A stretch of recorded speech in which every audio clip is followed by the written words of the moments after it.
എല്ലാവർക്കും നമസ്കാരം. എൻ്റെ പേര് നീതു. ഞാനൊരു വർക്കിംഗ് വുമണാണ്. സോ നിങ്ങൾക്കെല്ലാവർക്കും എന്നെ അറിയണമെന്നില്ല. ഇപ്പോൾ ഞാൻ വന്നിരിക്കുന്നത് നമ്മുടെ ഇപ്പോഴത്തെ മെയിൻ ഇഷ്യൂ ആയ ഹേമ കമ്മിറ്റി റിപ്പോർട്ട്, അതിൻ്റെ വെളിപ്പെടുത്തലുകൾ, തുടർ ചർച്ചകൾ, പുതിയ പുതിയ ഫോളോ അപ്പ് വാർത്തകൾ, ഇതെല്ലാം വന്നുകൊണ്ടിരിക്കുകയാണ്. അപ്പോൾ ഒരു സാധാരണ വ്യക്തി എന്ന നിലയിൽ എനിക്കൊരു ഡൗട്ട് വന്നതാണ്. അപ്പോൾ നിങ്ങൾക്കെല്ലാവർക്കും ഇതുപോലത്തെ ഉള്ള ഒരു ഡൗട്ട് വന്നിട്ടുണ്ടാവാം. എങ്കിലും ഇപ്പോൾ ഹേമ കമ്മിറ്റി റിപ്പോർട്ട് വന്നു. അതിൻ്റെ റിപ്പോർട്ട് അവർ സർക്കാരിന് സമർപ്പിച്ചിട്ടുണ്ട്. പക്ഷേ അവരത് റിലീസ് ചെയ്യാൻ തയ്യാറല്ല. അതിനെതിരെ ഹർജികൾ പോകുന്നു.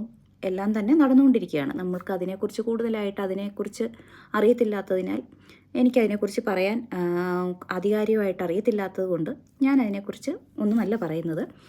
ഹേമ കമ്മിറ്റിക്ക് റിപ്പോർട്ടിന് ചാനൽ ചർച്ചകളിൽ കൊടുക്കുന്ന പ്രാധാന്യം നമ്മൾ കണ്ടുകൊണ്ടിരിക്കുന്നതാണ്. കാരണം ഏത് ചാനൽ വെച്ചാലും നമ്മൾ കണ്ടുകൊണ്ടിരിക്കുന്ന ഹേമ കമ്മിറ്റി റിപ്പോർട്ട്, അതിനെക്കുറിച്ചുള്ള വാർത്തകൾ എല്ലാമാണ്. ഇപ്പോൾ നമുക്ക് അവൈലബിൾ ആയിട്ട് ഒത്തിരിയും വാർത്താ ചാനലുകളുണ്ട്. നമുക്ക് കയ്യിലെണ്ണാവുന്നതിലധികം ചാനലുകൾ നമുക്കിപ്പോൾ അവൈലബിൾ ആണ്. അതിനെക്കുറിച്ചുള്ള ചർച്ചകളാണ് ഇപ്പോൾ നടന്നുകൊണ്ടിരിക്കുന്നത്. എല്ലാത്തിനും അതിൻ്റേതായ പ്രാധാന്യം കൊടുത്തുകൊണ്ട് തന്നെ വാർത്തകൾ പൊയ്ക്കോട്ടെ. അപ്പോൾ നമ്മളുടെ ചെറുപ്പകാലത്ത്, അല്ലെങ്കിൽ 80s 90s, നമുക്ക് ഒരു വാർത്താ ചാനലേ അന്നുണ്ടായിരുന്നുള്ളൂ. അത് ദൂരദർശനായിരുന്നു. അപ്പോൾ നമ്മൾ കേട്ടുകൊണ്ടിരുന്നതും കണ്ടുകൊണ്ടിരുന്നതും ദൂരദർശൻ ആയതുകൊണ്ട് തന്നെ നമ്മൾക്ക് അന്നും വാർത്തകൾ അറിയാമായിരുന്നു. പത്രങ്ങൾ ഉണ്ടായിരുന്നു, അതിലും കൂടെയും നമുക്ക് വാർത്തകൾ അറിയാമായിരുന്നു. അപ്പോൾ നമ്മൾ ആ വാർത്തകൾ കണ്ടുകൊണ്ടിരുന്നത് നല്ല, അതായത് നമുക്ക് ആ വാർത്തകളിൽ കൂടെ ഇൻഫർമേഷൻ നമുക്ക് അന്നും കിട്ടുന്നുണ്ടായിരുന്നു. പക്ഷേ ഇന്നത്തെ വാർത്താ ചാനലുകളിൽ വാല്യൂ ഇപ്പോൾ കൊടുക്കുന്നുണ്ടോ എന്നതാണ് ഒരു ഡൗട്ട്.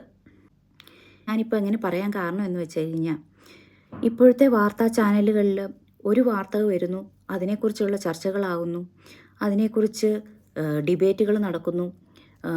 അതിൻ്റെ പുറകെ മാധ്യമ പ്രവർത്തകർ റേറ്റിംഗ് കൂട്ടാനായിട്ട് അവരുടേതായ രീതികളിൽ നടന്നുകൊണ്ടിരിക്കുകയാണ്. 1, 2, 3 സ്ഥാനത്തിലേക്കുള്ള മത്സരത്തിലാണ് നമ്മുടെ വാർത്താ ചാനലുകൾ. അപ്പോൾ ഞാൻ ചോദിക്കുന്നത്, ഈ ഹേമ കമ്മിറ്റി റിപ്പോർട്ട് വരുന്നതിന് മുമ്പ് നമുക്ക് പല ആധികാരികമായിട്ടുള്ള പല വാർത്തകളും വന്നിരുന്നു, ഇഷ്യൂസ് ഉണ്ടായിട്ടുണ്ട്. അപ്പോൾ ആ വാർത്തകൾക്ക് എവിടെ പോയി എന്ന് നമുക്കറിയാൻ പറ്റുന്നില്ല. നമുക്കുണ്ടായിരുന്ന പല വാർത്തകളും ഇങ്ങനെ ഉള്ള പുതിയ വാർത്തകൾ വരുമ്പോൾ അത് മൺമറഞ്ഞു പോവുകയാണ്. അതിനെക്കുറിച്ചുള്ള ഒരു ഫോളോ അപ്പോ, പിന്നിൽ തിരിഞ്ഞൊന്ന് നോക്കി ആ വാർത്തകളെക്കുറിച്ചുള്ള എന്തെങ്കിലും ഒരു റിപ്പോർട്ടിംഗ് ഇപ്പോൾ നടക്കുന്നതായിട്ട് നമുക്കറിയത്തില്ല. ഒരു വാർത്ത വന്നു, അതിനെക്കുറിച്ച് ചർച്ചകളാവുന്നു, പിന്നെ നടക്കുന്നതൊന്നും നമ്മൾ അറിയുന്നില്ല. കുറേ നാൾ അവരത് ചർച്ച ചെയ്യുന്നു. പുതിയൊരു വാർത്ത വരുമ്പോഴത്തേക്കും ഈ ഹേമ കമ്മിറ്റി റിപ്പോർട്ടും പോവും. അതും ഈ വാർത്തകളുടെ ഏറ്റവും അടിയിൽ അത് നമുക്ക് കാണാൻ സാധിക്കും. പുതിയ വാർത്തകൾ വരുമ്പോൾ പഴയ വാർത്തകൾ മാഞ്ഞു പോകുന്നത് ഇപ്പോൾ സർവ്വസാധാരണമാണ്. അപ്പോൾ അതുപോലെ ഈ ഹേമ കമ്മിറ്റി റിപ്പോർട്ടിനും സംഭവിക്കും. അത് നമുക്കറിയാം. ഈ വാർത്താ ചാനലുകൾക്ക് പുതിയൊരു വാർത്ത കിട്ടുമ്പോൾ ഈ വാർത്തകൾ, അപ്പോൾ അവരത് മനഃപൂർവ്വം മറക്കും. അവർക്കതൊരു ജോലിയായിരിക്കാം.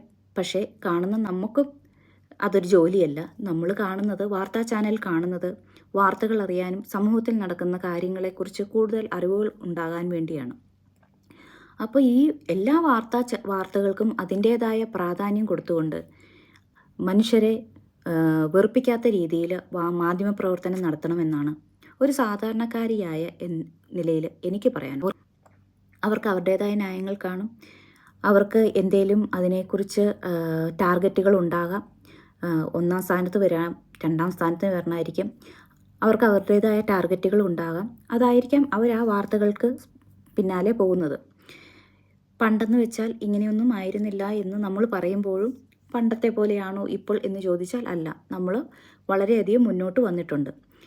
പക്ഷേ എല്ലാ വാർത്തകൾക്കും അതിൻ്റേതായ ഫോളോ അപ്പുകൾ ഉണ്ടാകണം.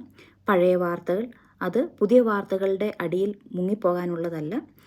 അപ്പോൾ പ്രാധാന്യമായ പല വാർത്തകളും ഇങ്ങനെ പുതിയൊരു വാർത്ത വരുമ്പോൾ പിന്നെ അതിനെക്കുറിച്ച് അറിയാനേ സാധിക്കില്ല. പിന്നെ ആ വാർത്തകൾ എവിടെ പോയി എന്ന് പോലും, അങ്ങനെ ഒരു സംഭവം ഉണ്ടായിരുന്നോ എന്ന് പോലും നമ്മളെല്ലാം മറന്നുപോകും.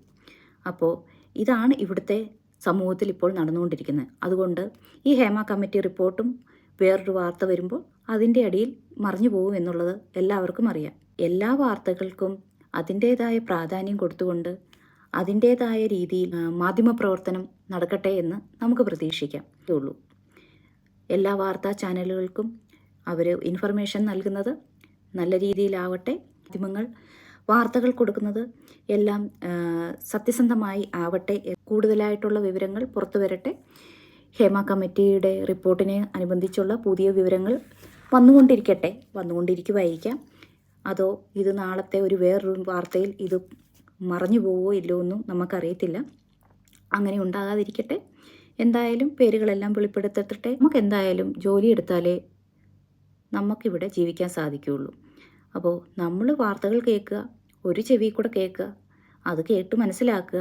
അല്ലാതെ അതിനെക്കുറിച്ച് ഓർത്ത് അയ്യോ അതെൻ്റെ സൂപ്പർ സ്റ്റാർ ആയിരുന്നു, അല്ലെങ്കിൽ ഈ ഗവൺമെൻറ് എൻ്റെ ആയിരുന്നു, ആ ഗവൺമെൻറ്റിനെ കുറിച്ച് പറയുന്നത് അത് എന്ത് സത്യമാണെന്ന് പറഞ്ഞാലും ഞാൻ അതിനെ ഡിഫെൻഡ് ചെയ്യും എന്ന് വിചാരിച്ചിരുന്നിട്ട് കാര്യമില്ല. എല്ലാം പുറം ലോകം അറിയട്ടെ. ഈ കാണിച്ച ശുഷ്കാന്തി എല്ലാ വാർത്തകൾ പുറത്തു വരുത്താനും മാധ്യമങ്ങൾ തയ്യാറാകട്ടെ എന്ന് മാത്രമേ നമുക്ക് പറയാനാവുള്ളൂ.